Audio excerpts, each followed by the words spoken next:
I love exploring new synthesizers, but let's be honest here. 90% of them are all kind of variations on the same theme, especially analog synths.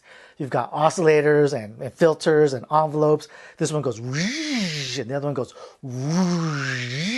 So I was really intrigued by the Subharmonicon. Weird subdividing sequencers and frequencies that go down instead of up. And then I saw this Andrew Huang clip.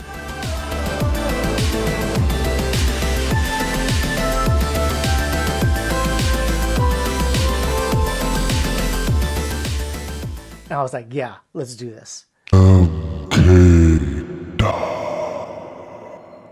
I usually don't buy synthesizers for their sequencers, but with the Subharmonicon, that's really the main attraction. Now, I read the manual a couple times, but I never really quite got the hang of it, right? Between like the weird concept and those tiny little tuning knobs, I could never really come to grips with getting it to do what I wanted it to.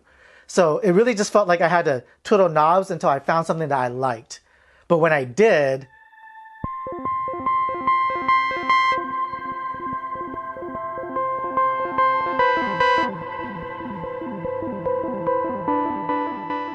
so it's got a novel sequencer concept, but it's still Moog. So how does it sound? My favorite feature on a Moog synth is always kind of that triangle oscillator sound.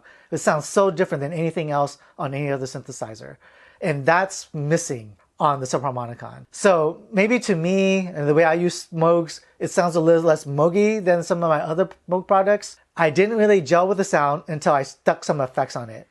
And like all the other Moog products, it takes effects beautifully.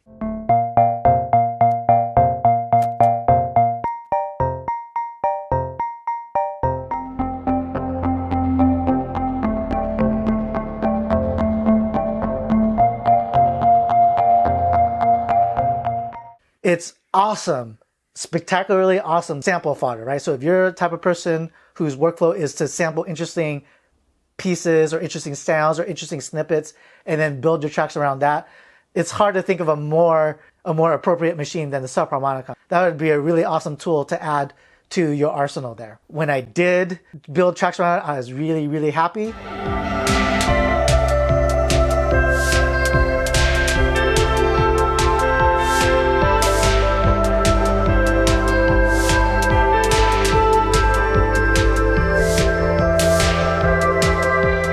Now, everyone hears music and sounds differently, but I prefer the classic sound of my Matriarch or even the Mother 32 over the Subharmonicon.